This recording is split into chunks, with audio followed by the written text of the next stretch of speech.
Sebenarnya kami ini tak bisa, karena sudah lupa Pak. Umur sudah 76 tahun, lupa tak ingat. Uang kecil udah lama tak ingat, tapi kalau uang besar masih ingat saya. Jadi nanti jika banyak lupa ini mohon maaf, karena diperintah oleh guru kami. Jadi salawat dan salam kita aturkan di kita Muhammad SAW bersama keluarga, sahabatnya dan umatnya. Seingat saya hanya dua faz dari kabaran guru kita Habib Husin. Yang pertama dalam perjuangan kemerdekaan Indonesia, yang dimana salah satu dari memerdekakan Indonesia adalah Al Habib Husin Bahri Wal-Hina. Jadi yang kedua faz sebagai mursyid atau perjuangan di tarekat terutama di Kalimantan Barat ini. Pas serangan sudah merdeka ini masih ada serangan lagi, sekutu jarang lagi. Di rumah saya ini markas, saya termasuk sejarah kecilnya. Pas selam itu rumah kami tempatnya markas utara yang dipimpin oleh pasukan Hizbullah. Jadi berapa tokoh saya kumpul, datangnya ada pengeboman pas saya lahir. Jadi saya lahir pas ini pesarangan di markas ini. Katanya saya karena masih lahir. Jadi ini umi anak ini beliau pendarahan. Saya belum sempat dipotong arinya. Lari ini semua. Lari di Kambelangan ini, lari ke utara, ke Pirim tempatnya di bawah ini. Dari Pirim, di tengah perjalanan saya ini mati, kata beliau almarhum Habib Husin, sudah yang mati letakkan saja, selamatkan ini. Karena yang lain sibuk menggendong umi anak, umi saya, karena guru di pendarahan. Jadi akhirnya sampai di Pirim agak reda, bunyi tang itu reda. Tapi tidak berapa lama, tak sampai 1 jam itu kelihatan bunyi lagi. Akhirnya lari ke barat, mumpung ke barat, sampai ke Bangkalan di Kampung Lantek itu. Di Lantek di Bangkalan sekitar jam 10 malam. Tidak makan itu tentara itu, karena tadi siap makan. Jadi supaya tahu bahwa guru kita ini adalah pencetus kemerdekaan Indonesia, pahlawan itu. Saya pun termasuk 7 pahlawan juga nih.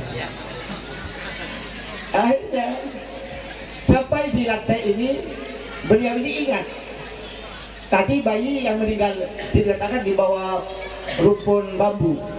Jadi beliau minta kuda 2 di lantai itu, masuk Bangkalan. Kita di Sampang lari ke Bangkalan. Jadi kuda 2, salah satu tentara yang ikut tadi dan orang kampung itu untuk ambil saya. Jadi sesudah sampai, saya ini sudah menjadi dimakan oleh semut merah. Tidak gerak sudah saya. Sampai tidak mau putus asa di bawah, tapi hanya ditarik, kata orang Arab pupuk. Jadi semutnya lari di bawah, digendong dengan sapir. Sampai di lantai jam 2:30, itu capek semua tentara. Tapi akhirnya si bayi ini terus dikemasi, mau dimandikan, terus mau dikafan. Waktu dikafan, ini bayi ini menjerit keluar darah semua, dari kuping-kupingnya keluar darah semua. Maka para kiai semua di tentara ini. Jadi Guru Dar bilang, insya Allah kita lama lagi akan merdeka, sebagaimana merdekanya bayi ini dari mati sementara. Makanya beliau ini sampai saya di sini ini sudah tua punya anak ini, beliau jika bagian saya ya jelengkong datang nih. Ya benar tuh. Salah satu jika saya betul di jelengkongnya datang. Kenapa? Bayi itu hidup lagi itu. Akhirnya kita dilantik. Ini fas perjuangan supaya bagaimana jerih payahnya. Jadi Abi dan Ami, hanya Pak Honis, abinya Umi Isa, itu termasuk pengawal beliau tentara. Dan berapa hari nyebrang ke Surabaya. Jadi di Surabaya ini menyewa kontrak rumah di pasar Kebun, Bunga. Jadi tentara ini disebar di Surabaya, ada sebagian kerja beca, ngodi. Ayah saya dan abangnya ini dicari berada. Jadi oleh beliau ditunjuk masuk kamu, masuk pabrik roti punya Belanda. Jadi beliau ini kerja di roti. Jadi roti ini dilemparkan ke atas, tepungnya, gulanya, rotinya dibuat makan oleh tentara, diambil untuk tukang beca. Kalau ada filmnya, lebih bagus utang filmnya saja, ini filmnya ada ini. Pada suatu saat, lebih 1 bulan, ini Umi di rumah ada Ustaz Habib Musin, Habib Umar, Umi, saya. Jadi ada sekitar jam 9 ada pengemis. Udah dilihat pengemis bibi beras, tak tahunya di tempat karungnya itu ada baju hijau. Ibu itu terkejut hatinya. Apa sedetik ini juga di Allah di pertolongan wali Allah ini. Sampai di pabrik roti, ini Belanda yang musuh kita ini ada yang baik. Sukarti nama bapak saya. Kamu akan ditangkap, kamu ini mata-mata. Kamu lewat belakang. Larilah bapak ini dan abangnya pergi. Sampai dulu Umi bisa, Mas tadi ada orang ngemis, saya beri beras, ada kari hijau, mana? Kejar oleh bapak. Dikejar di rumah bom ini. Dibuang semua tak main. Lalu alhamdulillah ketemu jalan ke Jurusan Malang semua. Kok kumpul ini semuanya ini? Ketemu di sini semua. Di depannya ada perpisahan Belanda. Surat-surat ini tidak ada punya surat. Akhirnya oleh Allah berkahnya gurunda kita Habib Musin, bapak ini melihat satu kentang. Lantas ketai aspirasi untuk membuat stempel. Cepat dari kentang buat stempel. Jadi buatlah surat jalan di mana-mana stempel. Itu alhamdulillah bisa lewat. Belanda itu berikutnya diakali kentang saja bisa kalah. Itu hanya dimodai kentang saja kalah itu yang canggih itu. Canggih ini. Akhirnya di depan lewat di Kali Berantas. Di Kali Berantas ini jembatan dihancurkan tinggal satu baris ya kayak tiangnya telepon listrik ini satu ini ada jalan. Sedangkan ini harus nyebrang ke Malang. Jadi oleh gurunda kita Habib Musin semua diam di belakang saya ikut. Bayangkan pejam matanya, inilah beliau di waliullah pejamkan matanya bahwa jembatan ini bagus dan lebar dan kuat sekali. Anehnya dari belakang ditembak kita ini dari Belanda, di depan ditembak oleh tentara Republik karena satuannya kita mau masuk, Belanda mau masukkan. Tapi beliau terus, jadi terus kita jalan. Jika ini mungkin 2 langkah kita sudah jatuh nih ke sungai. Tapi karena bayangan oleh Belanda selalu jalan ini besar dan kuat, seakan-akan. Akhirnya bilang sudah tinggal dekat ke Malang, tentara Allahu Akbar. Jadi maaf ya bukan pamannya ini ya. Jadi di sana Allah Muhammad, Allah Muhammad. Akhirnya diterima. Yang Umi sampai mau meninggal ini, jika ingin ke jembatan ini, Umi masih ngeri. Jadi sampai Umi sampai di sana selam oleh tentara di Malang ini, tentara Malang, kita dijemput, tahu bahwa kita ini tentara, dijemput ada kambing dipotong. Kambing ini dipotong, diambil hatinya dan dipanya, diperas dengan air, diminumkan ke ibu. Akhirnya abu ini kan sehat ibu. Akhirnya dibawa ke markas di Malang kota, tapi tidak enak. Pergi ke Bolobitu, mungkin orang Bolobitu, Gundang lagi. Di sana masih banyak mata-mata. Akhirnya pindah ke sebuah gunung namanya Bekur. Di sana kayak Masjid. Itu terakhir kita hijrah ke sana. Jadi Abah Sidu Ansor, kita ini bawa haji. Sampai beliau ini saya punya adik meninggal dan adiknya Sifat Iyut Amal Adi meninggal juga, jadi satu kuburan bisa jadi di Bekur ini, satu kuburan dengan dan sampai merdeka penuh.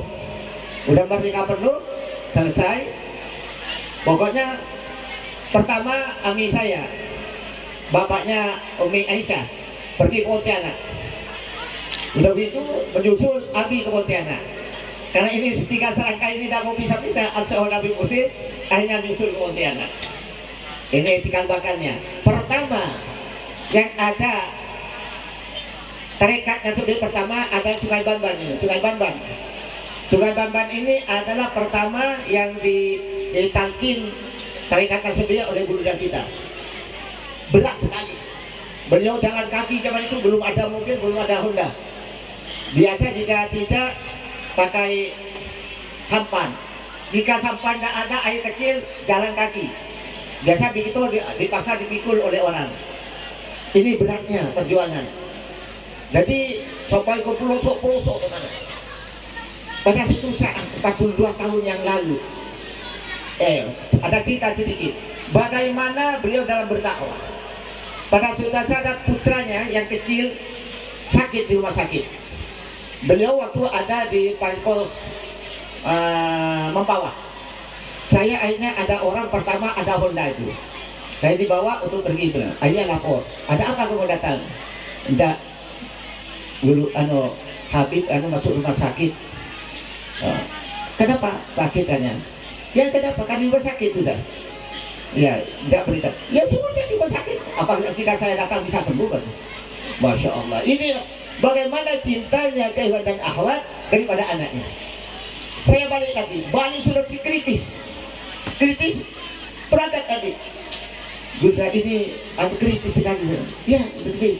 Jika saya datang baik juga. Sudah kawan. Tak tahunya sudah sampai datang lagi tufian, sudah meninggal ini. Lapor lagi. Ini sudah meninggal. Ya sudah, makanya senang hidup masih saya datang. Masya Allah, mana ada yang kayak ini?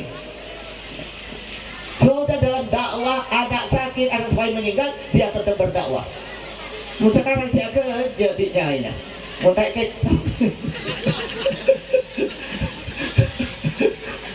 Ya. Lalu beliau ini kata-kata yang sedih di akhirnya. 42 tahun ada satu sedih. Beliau ini ada di Paret Surabaya. Di Paret Surabaya berarti berita ke Jelawat. Di Jelawat pada suatu pagi waktu majelis Ruha, beliau ini dongeng-dongeng, tak tahunya sakitnya tidur. Mau tidur, tak tahunya jatuh. Ini pertama beliau kena seduk. Allahumma shalli Muhammad. Ini beliau tak sadar. Waktu ada di Berarti beliau kayak pusing saya ke Ibu Yun, bilang, Yun, aku pusing. Ayo balik. Ini kata yang saya paling sedih sangat. Yun, mau balik di mana? Kata orang Bali itu ada punya rumah. Saya di mana rumah? Benar ini paling sedih saya saja. Pontianak bukan rumah saya nih. Sampai belum punya rumah beliau. Rumahnya kontrak sampai meninggal. Akhirnya Ibu Alia ini buat rumah ya, benar. Akhirnya beliau buat lihat rumahnya. Rumah apa? Tidak tahu beliau rumah. Hanya beliau lewat dari luar ke dalam, tidak singgah. Hanya lewat terus Pontianak ini. Akhirnya ya Allah. Mana kata-kata pula itu ada punya lucu ya, ayo terus saya. Suruh kita berdakwah. Akhirnya dari inilah beliau terus ke Jalawat, tak sadar dibawa ke rumah sakit. Tak sadar, hanya satu beliau, tak nyambung, tapi tetap berdiri. Allah, semua ada. Wadah tahu itu. Ini tayat infus ini ikut goncang sampai dokter ditalikan ke tiang ini, masih goncang. Sampai kata dokter kenapa ini infus ini kok goncang terus? Baru almarhum kayak Muhlis orang tua yang sajalan bilang, maaf dokter, ini ikut wirid, ini jadam juga. Allahumma shalli Muhammad. Oh, shalli alaihi. Jadi infus ini jadam. Jadi ini tuh Allah bahkan tak sambung sudah otaknya sekat. Sampai beliau ini akhirnya habis. Tapi oleh dokter enggak masih. Baru beliau ini kan enggak Pak, ini sudah habis beliau. Karena jantungnya ini bukan jantung ini wirid dikirnya yang bergerak ini dikirnya. Alhamdulillah pada titik itu dikumpulkan, terpilihlah beberapa orang untuk memandikan almarhum. Ya ami saya, Habib Yahya, Amina ini, Mahdali, Ana, Pak siapa ini? Ada orang Melayu, ada 5 orang yang terpilih. Akhirnya beliau ini setuju semua dibawa ke Sumeneb. Dalam itu dibawa ke Sumeneb, itu saya ceritanya Sumeneb sudah tidak tahu. Ini sekedar menakib beliau. Beliau ini seorang pejuang kemerdekaan dan seorang pejuang di dalam memperbaiki hati kita. Mudah-mudahan oleh Allah, ikhwan dan akhwat, kita akan dibawa semua nanti. Mudah-mudahan salah satu dari putra-putrinya atau semua putranya ini akan bisa melanjutkan perjuangan. Terutama juga Habib-Habib yang lainnya akan kita lanjutkan. Mudah-mudahan tidak padam. La taqumu sa'ah hatta la yabqa ala wajhi ma yakun. Tidak akan datang kiamat Sampai ada lagi orang dunia berzikir Allah, Allah, Allah. Sekarang sudah mulai di hampir kursinya hilang. Orang sedang kok bilang Allah itu kayak tak gengsi. Bilangnya khotib-khotib bilang Tuhan yang Maha Esa, Tuhan yang Maha Esa. Sudah tak kayak tak gengsi. Mudah-mudahan kita ahwat dan ahwat bisa melanjutkan ini sampai kita berkumpul dengan baginda Nabi Muhammad SAW. Sekian, jika apa yang disampaikan oleh kami tidak tepat dan mohon maaf karena kami sudah mulai berlupa. Mohon doanya, mudah-mudahan dan juga saya diberi kesehatan, kurang sehat, dan saya mintakan jika nanti saya sampai ke umur, saya sudah berwasiat, memang para habaib nanti yang bacakan talqin saya dari Babi atau dari Prinsa atau yang lainnya, ya mudah-mudahan Allah mendapatkan husnul khatimah, dikumpul dengan habaib dengan begini bersama. Akhir kalam, wassalamualaikum warahmatullahi wabarakatuh.